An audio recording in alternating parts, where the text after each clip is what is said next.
Salut mesdames et messieurs, merci d'être au rendez-vous de ce journal sur la santé radio-télévision. Commençons cette session d'information par les éléments de Bundu, du Congo, qui continuent à faire parler d'eux dans la province du Congo central. Leurs éléments se sont de nouveau livrés à un affrontement avec les éléments de la police.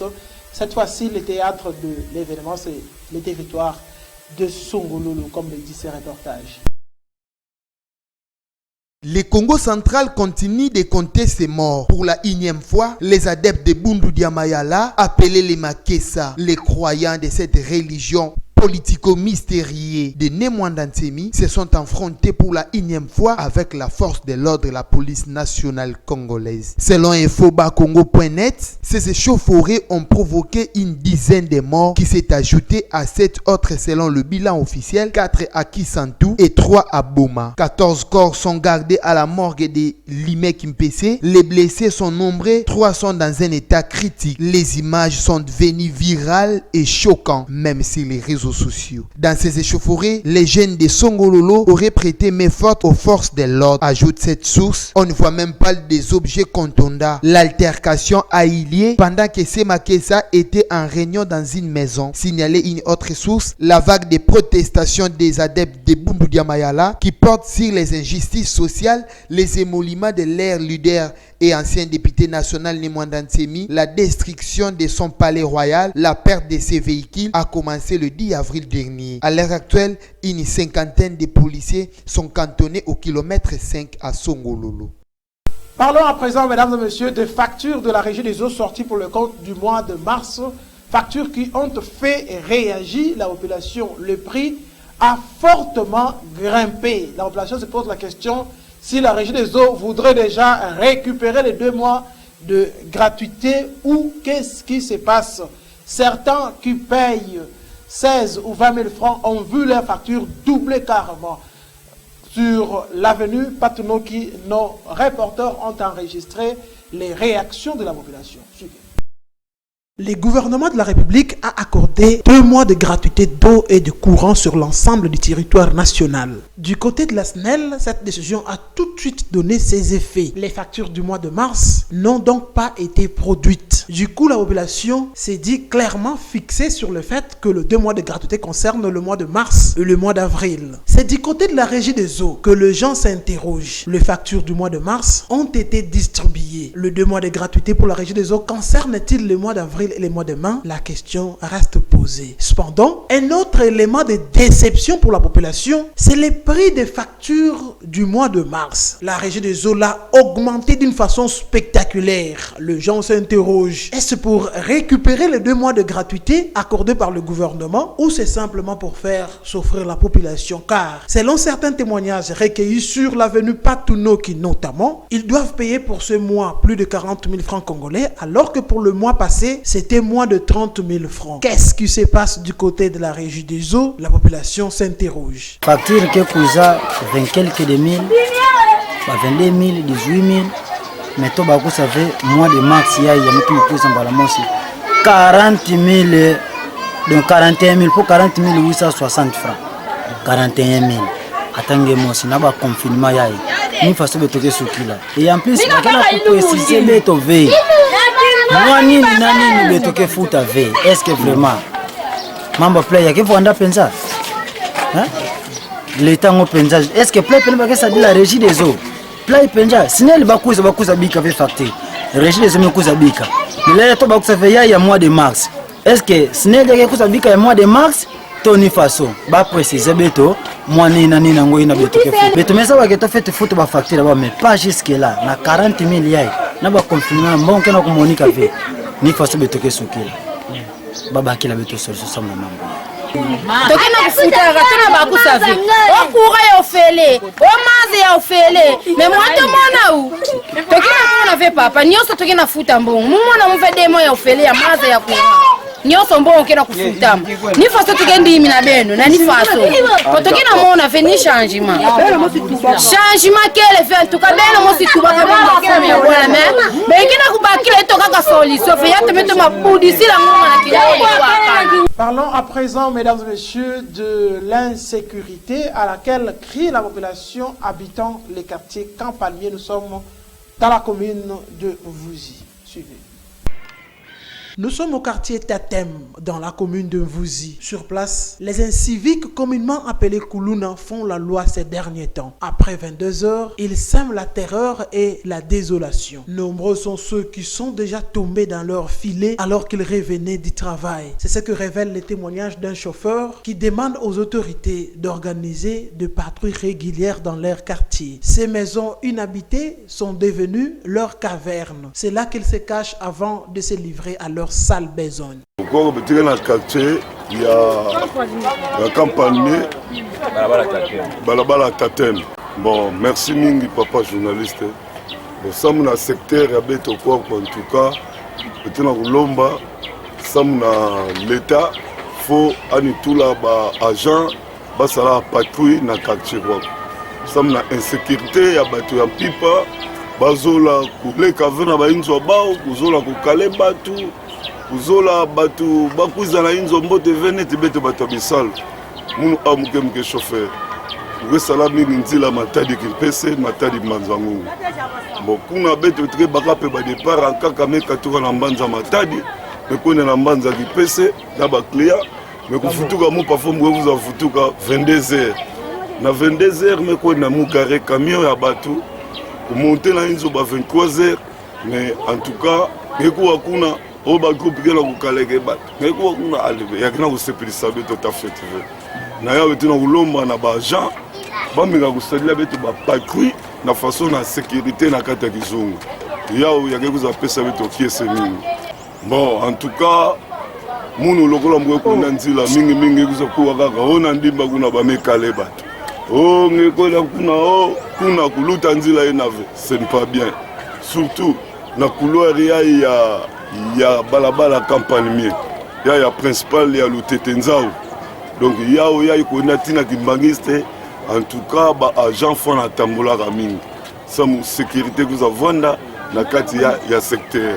Besoins sociaux de base, l'eau et l'électricité. Parlons-en encore dans ces journaux. La population habitant le quartier Tatem crie à la rareté d'eau et du courant tous ces derniers temps. Suivez.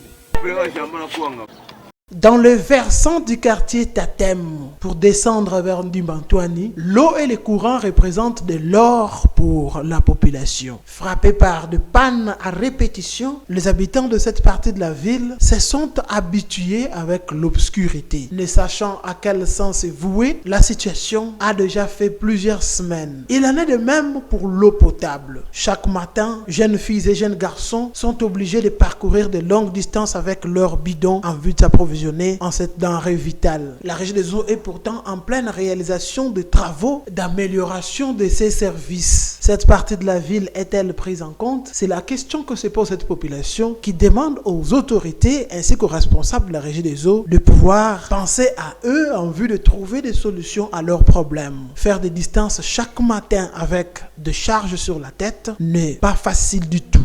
Presque maza kwako yana sayo to pass en d'abord. Te mesala déjà ba jour mingi. Souffrance ya maza a wana campagne me. Muza ba veka na l'état ange raisonner na ni caractère. Maza paya l'eau c'est la vie. Maza peka na ke lever. Moi de vivre ke lever. Ngeke so sanga sala kisalo. Ngeke pangusa inzo. Ngeke yobila. Ngeke sukula nini? Ngeke sala play ngeke bande tete na maza. Siko maza kanana bima fe kona te bakela maza kuna na ba région voadu na Zulu ngena monter na bidon biso pena mikolo pena pona mai mikolo ezo bimate to comprendre banda ba chia biso twa liboso mai banda bima bien mais lelo o mai koma pasi talendeti baninga ba koma ko souffrir kozwa mai musika e koma pozwa mai do fokela ndanga musika biso ko to ba pompe za mais efonga mara lisusu te yango boîte régie des eaux renforcer biso maramba mai ba tcho po mai vraiment en tout cas vous mes apena facile po to souffrir makasi to comme ndeti na ba village ya kati net na bankelu to ke landaka mai bon ezaka même bien te mutu musoma na tongo ali eloko te akelandaka mai musika eza mabe bakonzi bo renforcer biso mai biso pena boye pasi to souffrir ngote bala na musika donc pasi atako lia et comme po lia boye po mela mai et comme pasi donc bo sunga biso pena bakonzi pena biso pena to moselo to lo bate. Autre chose à présent, un poteau électrique devient un motif d'inquiétude pour la population. Nous sommes sur l'avenue Patunoki, dans la commune de Mvuzi. L'intervention de l'équipe de maintenance de la SNEL, c'est ce que souhaitent les habitants de cette partie de la ville, comme le dit ces reportages. Nous sommes sur l'avenue Patunoki au quartier Ngadi dans la commune d'Mvuzi. C'est là que se trouvent ces poteaux du courant électrique en danger et qui inquiètent les habitants de ces coins de la ville de Matadi. Ces habitants révèlent que plusieurs fois, ils ont saisi les autorités, à l'occurrence du bourgmestre de la commune d'Mvuzi, lui qui a saisi les autorités de la SNEL à son tour, mais aucune solution n'a été trouvée jusque-là, alors que ces poteaux persistent un danger permanent pour la population. Une fois qu'une forte pluie se battre, ces poteaux risquent de causer un accident grave. Un adage français dit, mieux vaut prévenir que guérir. Les autorités doivent vite trouver solution à ces problèmes avant que le pire arrive. Et ça fait très longtemps. Beto zabave ya faso beto lenda katubila à chaque fois. Mais beto na niveau beto si y a un ça va pas. Beto tubila toujours fumo kizunga beto ya commune de Mvuzi tata bourgmestre. Tata bourgmestre na tour yandi diaka salaka de sorte que la SNL va vendre saisi na mambo ya parce que c'est dangereux ngi muske même on a fait qu'elle si kaka mvula yake salaka ba 3 4 une pluie diluvienne façon na luputu bagetu baga mvula ya ngolo vraiment ya metimuna le poto ya imeka kubwa alingi mona ba dégâts yake sala surtout que betoke ba à proximité vraiment ya potongo alors c'est très grave ya oui na même on a merci parce que bien une chaîne à proximité chaîne ya sensibilisation parce que salaka de sorte que naba fumu na beto population beto landa beto zaba iki membre na gluta na kati ya bwala yote matati donc encore une fois melomba na à travers chaîne ya beno mais c'est saisir occasion sana kutuba ke ba fuma SNL batala ba agents ke lutaka ba na terrain ba ke monaka mais ba na niveau ba mu penser ba ke na terre ve ba sanguine na niveau ya ba fumu alors ba ke kuzaka kisala ba ya recouvrement ya réparation mais ba poto ya il faut quand même la SNL tala mambo ya sinon un jour vous finir la tête ve accident mais seulement après beto ke regretter après. Dans cette page locale, mesdames et messieurs, par une érosion de la politique des habitants du quartier.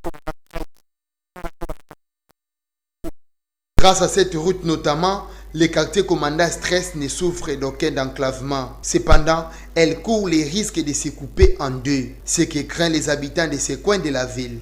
Cette situation est due à l'évolution inquiétante d'une tête d'érosion. Ce danger a fait plusieurs fois l'objet de plaintes de la part des propriétaires des maisons environnantes à l'endroit des autorités. Jusqu'à ce jour, aucune suite favorable ne leur est parvenue. Ils ne savent plus à quel sens se vouer, ont-ils déclaré.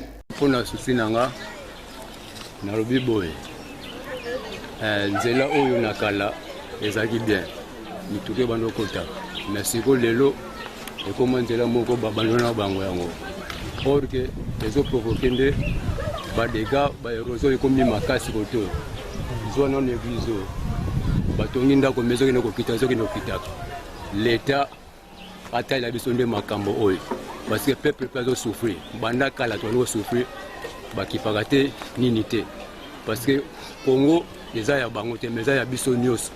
Peuple ndé apesa bango pouvoir. Alors ba bango que pouvoir ne te pesa bango po ba bundande biso ndé peuple. Mais ba koma soki ba ke wana bazolia bambongo na bango akokozwa bana bango kotina ndé na poto ale biso ndé tozangi ki na ba moyen ale tozo souffrir. Alors bazala na idée po basa soto. Fin de cette page locale, place à présent aux informations au-delà de frontières de la République démocratique du Congo. Comme d'habitude, c'est juste l'essentiel qui nous intéresse et dans un condensé. dans cette réalisation signée Solvin Bako. Une crise économique aux conséquences dévastatrices. Le Programme alimentaire mondial lance un cri d'alarme en raison de la pandémie de Covid-19. Le ralentissement de l'activité provoque notamment de nombreuses pertes d'emplois à travers le monde. Conséquence, selon le rapport de cette agence de l'ONU, le nombre de personnes menacées par la famine pourrait doubler. 135 millions de personnes sont déjà proches de la famine dans le monde. Mais avec le coronavirus, le Programme alimentaire mondial estime que 130 millions de personnes supplémentaires pourraient être au bord de la famine d'ici la fin de l'année. Selon le PAM, la montée du chômage, les mesures de confinement et l'augmentation du nombre de malades va aggraver la situation dans les pays en difficulté. Le rapport cite 10 pays comme étant les plus vulnérables, car déjà affectés par des conflits et une crise économique. Parmi eux figurent notamment le Yémen, la République démocratique du Congo, l'Afghanistan et le Soudan du Sud. Avant la pandémie, l'Afrique de l'Est et l'Asie du Sud étaient déjà confrontées à la sécheresse et aux invasions records de criquets. Pour les experts, le pire des scénarios est encore évitable. Une action coordonnée à l'échelle de la planète peut atténuer les effets de la pandémie. Le Programme alimentaire mondial estime avoir besoin de 350 millions de dollars immédiatement. Mais seulement un quart de cette somme a été récoltée jusqu'ici. Des photos de fidèles qui prennent place sur les bancs de l'église de Bastia. Pour la messe de Pâques, ce prêtre avait trouvé la parade pour se sentir moins seul. Une situation inédite qui devrait se poursuivre au-delà du 11 mai, date annoncée par Emmanuel Macron pour le déconfinement. Très Saint-Père, comment allez-vous ? En audioconférence avec le pape François et les représentants des différents cultes hier, le chef de l'État s'est montré prudent sur la réouverture des établissements religieux lors du déconfinement. On n'ouvrira pas nos lieux de culte si on n'est pas certain qu'il n'y a pas de risque et le président nous a dit que ce ne serait pas avant début juin ou mi-juin. Toutes ces choses-là qui sont en train d'être étudiées, les baptêmes, les mariages, dans quelles conditions éviter aussi les régions qui se mélangent. On ne peut pas inviter dans les premiers temps toute sa famille venant des quatre coins de France. Dans tous les cas, la réouverture des lieux de culte se fera avec respect des gestes barrières et de distanciation sociale. Avec cette annonce, les musulmans ne pourront pas se rassembler pendant le ramadan. Celui-ci débute demain et se tiendra jusqu'au 23 mai. Après un mois de confinement, ces élèves du sud de la Nouvelle-Calédonie ont repris le chemin du collège à la grande satisfaction des parents. Le collège a bien tout organisé et on est relativement serein et les enfants avaient hâte de reprendre les cours. Les 500 élèves de ce collège sont divisés en 2 groupes qui auront cours une semaine sur 2. Pas de masque, un seul élève par bureau et des règles strictes. Laver les mains, plusieurs récréations, plusieurs services de cantine, l'entrée et la sortie séparées par niveau, la classe pour une salle pour chaque classe, ils ne bougent plus, c'est les professeurs qui vont bouger. Pour les élèves, c'est une nouvelle façon de se comporter. Au début, vu qu'on n'a pas l'habitude, oui, c'est un peu difficile, par exemple, de plus faire la bise, tout ça. Mais après, je pense qu'à force de faire, ce sera de plus en plus normal pour nous. En Nouvelle-Calédonie, beaucoup d'élèves n'ont pas accès à Internet. En Outre-mer, avec le confinement, le taux de décrochage scolaire est 5 fois plus élevé qu'en métropole. Les professeurs et les établissements seront très attentifs pour que ces élèves reprennent pied et ne décrochent pas justement. Dans l'Hexagone, la rentrée sera progressive avec pas plus de 15 élèves par classe. Le 11 mai pour la grande section de maternelle, le CP et le CM2. Le 18 mai pour les 6e, 3e, 1re et terminale. Le 25 mai pour toutes les classes. Une rentrée échelonnée pour les 3 enfants de cette famille de Nice. Un retour en classe très attendu par cette infirmière, avec beaucoup d'incertitudes. Ça va être compliqué s'il n'y a pas de cantine. Je ne vois pas comment on va pouvoir gérer, nous, tout en travaillant, la préparation des repas. Je m'inquiète aussi pour mon aîné qui doit prendre le bus. Une rentrée des classes qui sera organisée différemment selon les territoires. Ainsi, mesdames et messieurs, ce journal a pris fin. Merci de l'avoir suivi. Merci à la grande équipe rédactionnelle de Sarah TV qui s'est employée à sa réalisation. D'ici là, portez-vous bien, bonne suite de programme chez nous. Au revoir.